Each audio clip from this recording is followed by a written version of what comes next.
Fas'alu al-dzikra in kuntum la ta'lamun. Fas'alu al-dzikra in kuntum la ta'lamun. Ayat apa itu ya yang dibacakan oleh Novel Bakmumin? Fas'alu Allah zikro.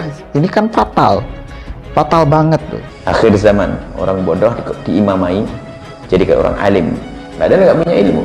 73% rakyat Indonesia yang muslim ini tidak bisa baca Quran, tidak bisa baca Quran. Yang dibacakan oleh Novel Bakmumin itu bukan ayat Al-Quran.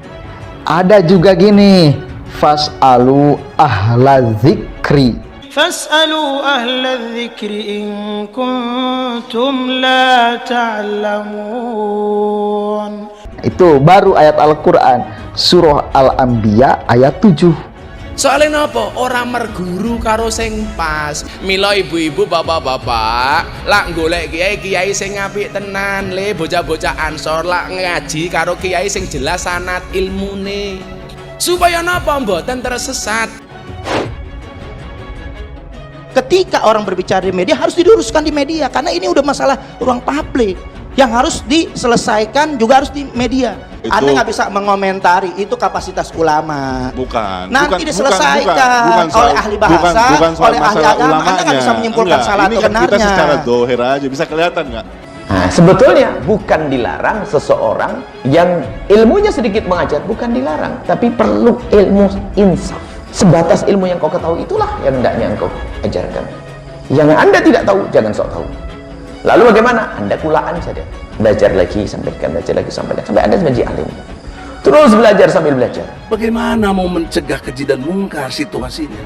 Orang kok tidak bisa baca Quran, tidak bisa baca Quran. Tidak boleh dengan sengaja membaca Al-Quran dengan salah. Tapi Ustadz yang sudah benar bacaannya kok main-main, dosa. Fas'alu al-dzikra in kuntum la ta'lamun. Fas'alu al-dzikra in kuntum la ta'lamun. Fas'alu al-dzikra in kuntum la ta'lamun. Apabila kamu berselit dengan sesuatu, tanyakan kepada orang yang ngerti, yang paham. Ngaji ngawur mawon ngagune ulama. Kaya ngono kok dieloni. Masalah wujud Islam rahmatan lil alamin itu kita sebagai contoh. Kita sebagai contoh. Kita sebagai contoh. Tidak boleh seorang mengatakan aku sudah alim, sombong. Kalau orang mengatakan aku sudah alim, langsung bodoh saat itu. Asal orang saja dipakai kopiah putih, diudeng-udengi umamai begini, diikuti. Kalau Anda menempatkan diri Anda misalnya sebagai seorang ustadz, harus waspada. Jangan sampai Anda melampaui batas Anda.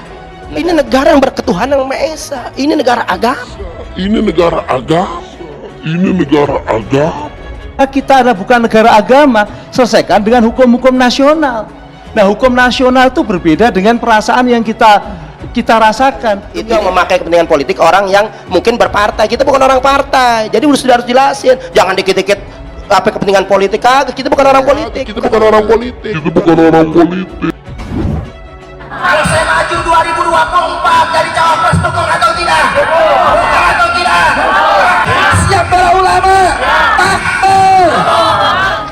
Wa fasadul ulama, lah niki sing bahaya. Bihubbil jah wal mal. Rusake ulama, rusake kiai mergo seneng jabatan, mergo seneng bondo.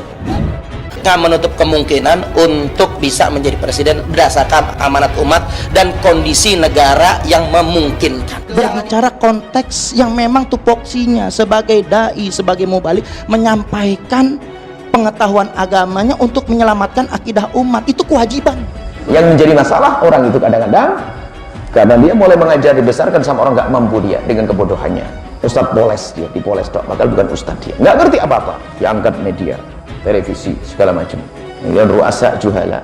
Bagaimana mau mencegah keji dan mungkar situasinya? Orang kok tidak bisa baca Quran, tidak bisa baca Quran. Saya lagi ngomong sebentar. Ya fakta ada senjata. Iya saya bilang kan Anda bilang dalam KTA nggak boleh Anda bersenjata. ngomong saya nggak potong. Ya potong aja nggak apa-apa kok.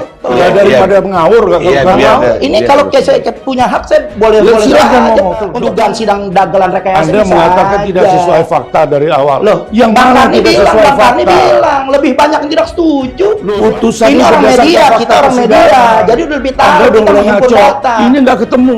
Kekerasan orang apalagi menganggap dirinya sebagai seorang ustadz, biasanya kakunya tidak ada tandingannya, karena sesungguhnya ustadz nggak boleh semacam itu. Ustadz itu harus bijak. Tidak. Anda punya akhlak nggak? Enggak. Anda beragama? Anda beragama? Anda beragama? Kau. Apa? Ya jangan beragama. Koreksi bukan hanya sekedar ngoreksi orang saja, menganggap orang lain keras kepala dan sebagainya. Tidak, bisa saja kalimat kita yang kurang tertata, lembut, halus, atau mungkin perilaku kita kurang menarik, kan harus ke situ. Masa udah lah, nggak usah gaya-gayaan masalah. Nggak usah Nanya gaya-gayaan. beragama atau Yang ada, tidak. Anda hati-hati, omongan Anda ini nuduh gaya-gayaan apa? Enggak, gini aja. Gaya-gaya apa? Gini aja.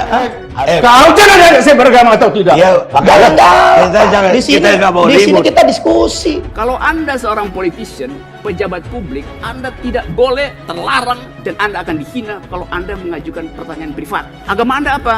Agama Anda apa? Nggak boleh pejabat publik menanyakan itu. Tapi karena pertanyaannya bodoh dan berbahaya, Anda bisa bertanya hal semacam itu di tempat yang paling privat. Politician apa orang bodoh? Logikanya begitu. Saya ingatkan jangan lagi nanya Anda beragama atau tidak. Belum tentu kita ini, ya. Saya nggak pakai baju begitu aja meskipun saya berhak pakai baju seperti yang kau pakai. Di Quran, Al-Maidah ayat 32, satu orang aja dibunuh tanpa cara-cara yang benar itu sama juga membunuh seluruh manusia. Al-Maidah ayat 32. Nggak pakai logika saya, pakai Quran. Ya. Bahaya sekali nafsirkan Quran tanpa ilmu, sampai ada ancaman man fassarul Quran bi ra'yihi falyatabawa maq'adahu. Nah, orang menafsirkan Quran dengan semaunya sendiri, maka sama juga pesan satu tiket di neraka. Konstruk berpikir saya berdasarkan Al-Quran. Saya baca letter lah. Silakan. Dari nggak pakai logika saya, pakai Quran. Tidak berhak menafsiri Al-Quran kecuali orang yang memang berkecimpung di dunianya. Apalagi kadang-kadang mau nafsir Al-Quran sesuai dengan hawanya, dipelintirkan. Ini kan orang keblinger itu, di neraka jahanam tadi ya begitu itu. Saya lebih enjoy menikmati tadabbur Quran. Dalam perspektif tadabbur Quran, saya sebut tadi surat Al-Qasas ayat 4 dan 39. Coba kontra logikanya. Di mana kekeliruan saya? Nggak boleh mengajarkan Quran terjun bebas menurut saya. Memangnya agama menurut kamu enak aja? Kalau mayoritas negeri ini beragama Islam, harus tunduk dengan Al-Quran. Quran. Lah itu model-model manusia. Coba dalam CD dialog kita lihat, itu banyak. Itu kan pelintiran-pelintiran ayat. Seenaknya sendiri bawa Al-Quran dibawa ke orang ini, Boy. Siapa yang ngajari nafsiri kayak begitu tuh? Ya iblis yang di dalam diri kita itu yang ngajari kita tuh nafsiri seleh, hawa nafsu. Itu salah Pak, keblinger bukan salto, keblinger muter.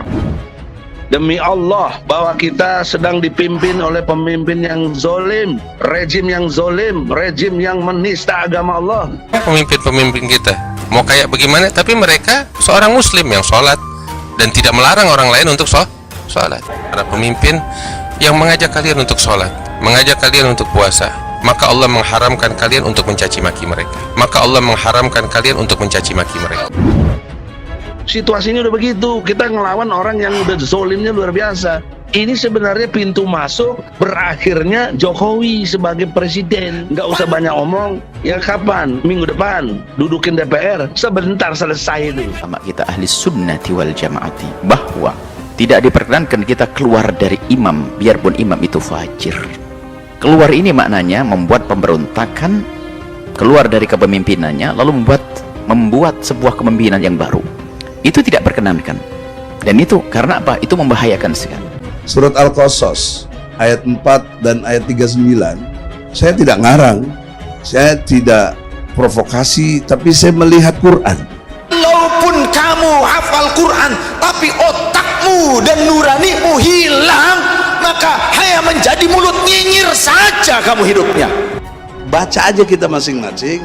Ali Imran 134. Tahan amarahmu dan maafkan kesalahan orang. Quran. Anda mau dengar siapa? Jangan lebih jago dari Tuhan loh. Kalau mayoritas negeri ini beragama Islam, harus tunduk dengan Al-Quran. Untuk memahami Al-Quran harus mempunyai 12 bekal, mulai 12 ilmu, mulai dari ilmu bahasanya, ilmu usulnya, sampai ilmu kemasyarakatan harus ada. Jadi tidak seenaknya orang menafsiri Al-Quran, bukan. Apalagi kadang-kadang mau nafsir Al-Quran sesuai dengan hawanya, dipelintirkan. Ini kan orang keblinger itu, di neraka jahanam tadi ya begitu itu. Sebab itu saya tradisikan kalau ngaji itu pakai kitab supaya sanadnya mutasil sampai Rasulullah SAW. Nggak boleh mengajarkan Quran terjun bebas menurut saya. Memangnya agama menurut kamu enak aja? konstruk berpikir saya berdasarkan Al-Quran. Saya baca letterless. Silakan. Nah, nggak pakai logika saya, pakai Quran. Ayat ini udah 1443 tahun lalu, tapi masih aktual hingga hari ini.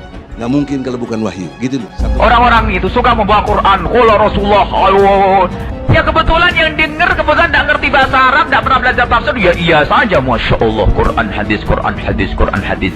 Tak taunya banyak pengkhianatannya. Na'udzubillah, itu wal bawa maq'adu minan nar. Ya betul, menyiapkan diri masuk neraka.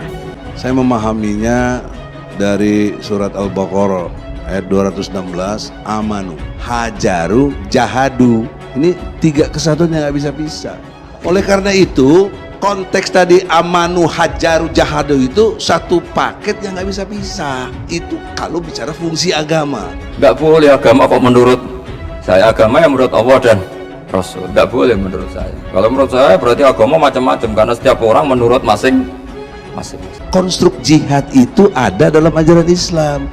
Jihad. Menciptakan kedamaian itu adalah bagian dari jihad. Ahli filsafat ngerti. Saya hormat teman-teman. Bagaimana kok muncul kata damai kalau belum perang? Kita mau pakai konstruk damai tapi nggak pernah perang, ya nggak mungkin. Mesti perang dulu. Itulah konstruk jihad.